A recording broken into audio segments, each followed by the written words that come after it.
Hi everyone! Kumusta kayong lahat, no? So, it's been a while hindi tayo nakagawa ng tutorial video. So, ngayon, dahil tapos na naman ang ating klase, so gagawa ulit tayo ng mga basic na tutorial. So, ang gagawin natin ngayon is about long division of decimal numbers. Pag-aaralan natin sa lesson na ito kung paano ba tayo mag-divide ng mga decimal numbers. So, meron tayong tatlong example. First, ang ating dividend is decimal numbers, tapos ang ating divisor is decimal number, and then ang pangalawa, ang ating dividend is decimal number, and then ang ating divisor is whole number, and then ang pangatlo is ang ating dividend is a whole number at ang ating divisor is a decimal number. Panoorin nyo kung paano isolve ang tatlong examples natin kasi iba-iba ang way ng pag-solve nila. Kasi dito ang divisor natin is decimal, dito hindi, dito decimal. Okay? So, iba-iba yung paraan ng pag-solve nila. Kaya, napaka-importante na panoorin nyo po siya para maintindihan nyo at alam nyo kung paano isosolve kapag meron kayong ganito na mga problems. First example natin is 0.48 divided by 0.6. So, 0.06 and 0.48. Okay, so ang number na nasa loob, ang tawag natin dito is dividend. Ang number na nasa labas, tinatawag nating divisor. At ang sagot natin dito sa taas is tinatawag nating quotient. So ngayon, dahil pareho silang decimal, pwede ba tayong mag-divide ng decimal ang ating divisor? Okay, so hindi. Take note, hindi kayo pwedeng mag-divide kapag ang inyong divisor ay decimal number, gaya ni 0.06. So, hindi siya pwedeng i-divide kasi decimal number siya. So, ang gagawin natin, itong ating decimal point, i-move natin going to the right ng dalawang beses. Okay? So, i-move natin siya 1, 2. So, si 0.06 is naging 6 na siya. And then, dahil nag-move tayo ng dalawang decimal place value dito sa ating divisor, mag-move din tayo ng dalawang decimal place value sa ating dividend. So, 1, 2. So, si 0.48 is naging 48 na ngayon. Okay, so meron na tayong bagong number. So, 48 divided by 6. So, kapag ganito na ang iyong mga numbers, pwede ka nang mag-divide. So, proceed ka na sa division. Kapag nagde-divide ka, as if na mga whole numbers sila. So, 48 divided by 6 is equal to 8. So, si 8, ilagay mo dito sa taas ni 8. Kasi si 4, hindi natin pwedeng i-divide kay 6 kasi mas maliit si 4. So, 48 yung i-divide natin. So, 48 divided by 6 is equal to 8. And then, pagkatapos ng division, multiplication. So, 8 times 6 is equal to 48. And then, after ng multiplication, subtraction. Okay, so kapag nanonood kayo sa aking video, lagi kong tinuturo ang DMSB. D for division, M for multiplication, S for subtraction, and B for bring down. And then, balik naman kay division. So, dahil nasa subtraction na tayo, 48 minus 48 is equal to 0. So, wala na tayong ma-bring down. Hanggang dito na lang tayo. So, ibig sabihin pala, 0.48 divided by 0.6, ang kanyang sagot is 8. Okay, tapos na tayo sa example number 1. So, mamaya, ituturo ko sa inyo kung paano i-check kung tama ba ang inyong sagot sa inyong pag-divide. So, tuturuan ko rin kayo kung paano i-check ang inyong mga sagot, kung tama ba talaga ang inyong sagot. Okay, so example number 2 naman tayo. So, 6.4 divided by 2. So, again, ang dividend natin is decimal number, and then ang ating divisor is a whole number. So, 6.4 divided by 2.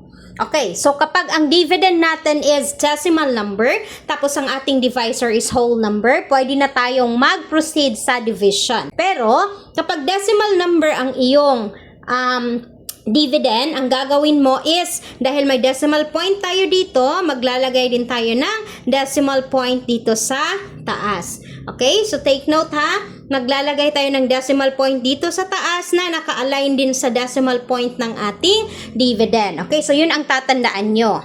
Okay, so i-differentiate muna natin silang dalawa kapag ang divisor at ang iyong, kapag ang divisor mo is decimal number. So, gawin mo ito, mag-move ka ng decimal place value. At kapag nag-move ka, mag-move ka rin dito sa number mo sa iyong dividend. While kapag ang iyong dividend is a decimal number at ang iyong divisor is a whole number, pwede ka nang mag-proceed to division, pero lalagyan mo ng decimal point kung saan yung decimal point sa iyong dividend, ganun din sa iyong quotient. Okay? So, after nyan, pwede ka nang mag-proceed sa division. So, 6, mag-start tayo kay 6. So, 6 divided by 2 is equal to 3. O, sige, ilagay mo si 3 sa taas ni 6. And then, pagkatapos multiplication, so 3 times 2 is 6. Subtraction. 6 minus 6 is 0. Tapos, meron pa tayong isang number. So, that is bring down. So, i-bring down mo si 4. And then, balik kay division. So, 4 divided by 2 is equal to 2. So, sa taas ni 4 mo ilagay si 2. Okay, so nakita nyo, meron ka ng decimal point dito, di ba? So, after multiplication, so 2 times 2 is equal to 4. And then, subtraction. So, 4 minus 4 is 0. Okay, so ibig sabihin pala, 6.4 divided by 2, ang sagot natin is 3.2. Okay? Now, proceed naman tayo sa ating example number 3. So, ang ating dividend is whole number naman siya at ang ating divisor is a decimal number. So, 15 divided by 0.04. Okay, so take note ha. Again ha, ang ating divisor is a decimal number. Ano yung gagawin natin? I-move natin ng dalawang beses ang ating decimal point. So, 1, 2, at dahil nag-move tayo dito, mag-move din tayo sa ating dividend. And take note, ang ating dividend is a whole number. So, saan yung decimal point niya? Nandito. So, ibig sabihin, dahil nandito ang kanyang decimal point, mag-move tayo ng dalawang beses. Kasi dalawang beses tayo dito nag-move. So, mag-move din tayo dito ng dalawang beses. So, 1, 2. Pagkatapos, lagyan natin siya ng 0. So, dalawang 0. So, ibig sabihin, ang ating dividend na is 1,500. And then, ang ating divisor is 4. Okay. So, whole number na yung ating divisor. So, pwede na tayong mag-divide. So, mag-divide na tayo. So, 15 divided by 4 is equal to 3. Dito sa taas ni 5, ilagay si 3 dahil 15 yung dinivide natin. And then, multiplication. So, 3 times 4 is equal to 12. And the next to multiplication, subtraction. So, 5 minus 2 is equal to 3. And then, 1 minus 1 is 0. Okay, so next is bring down. So, i-bring down natin si 0. So, meron na tayong 30. Balik tayo kay division. So, 30 divided by 4 is equal to 7. So, dito sa taas ni 0. Next is multiplication. So, 7 times 4 is equal to 28. Next is subtraction. And then, 30 minus 28 is equal to 2. And then, bring down again natin ng isang 0. So, bring down. So, meron tayong 20. Balik naman kay division. So, 20 divided by 4 is equal to 5. And then, multiplication. 5 times 4 is 20. Then, subtraction. Okay, so 20 minus 20 is 0. Okay, so ibig sabihin, 15 divided by 0.04, ang sagot is 375. Okay, so gaya nga ng sabi ko kanina, tuturuan ko kayo kung paano i-check kung tama ba ang inyong sagot. So, ang gagawin nyo, para malaman nyo kung tama ba ang inyong sagot, is i-multiply nyo ang inyong divisor sa inyong sagot. So, dito sa example number 1, ang ating divisor is 0.06. So, 0.06, i-multiply natin sa ating sagot na si 8. Okay? So, 0.06 times 8. So, 8 times 6 is equal to 48. So, bring down 8, carry 4. And then, 8 times 0 is equal to 0. Plus 4 is equal to 4. And then, 8 times 0 is 0. And then, ilang decimal place value? Isa, dalawa. So, maglagay din tayo sa ating sagot from right to left. Okay? So, 1, 2. So, nandito na yung decimal point natin. So, ang sagot is 0.48.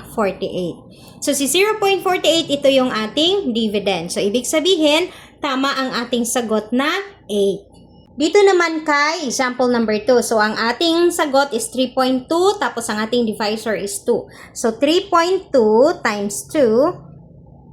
2 times 2 is 4, and then 2 times 3 is 6. And then, isang decimal place value, 1. Okay, so ang sagot is 6.4. So, ang ating dividend. So, therefore, tama ang ating sagot na 3.2. And then dito naman sa ating example number 3. So, ang ating dividend, ang ating sagot is 375, tapos ang ating divisor is 0.04. So, 375 times, or pwede na diretsong 0.04. Pwede na hindi lagyan ng 0. So, 4 times 5 is 20, carry 2. 4 times 7, 28 plus 2 is 30, bring down 0, carry 3. 4 times 3 is 12 plus 3 is 15. So, i-bring down na natin lahat. And then, pwede nang hindi i-multiply si 0 kasi kapag i-multiply mo si 0, 0 pa rin lahat yung sagot. So, i-count na lang natin yung decimal place value. So, 1, 2. So, maglagay din tayo dito, 1, 2. Okay? So, 15. So, therefore, 15 ang ating dividend. Tama ang ating sagot na 375.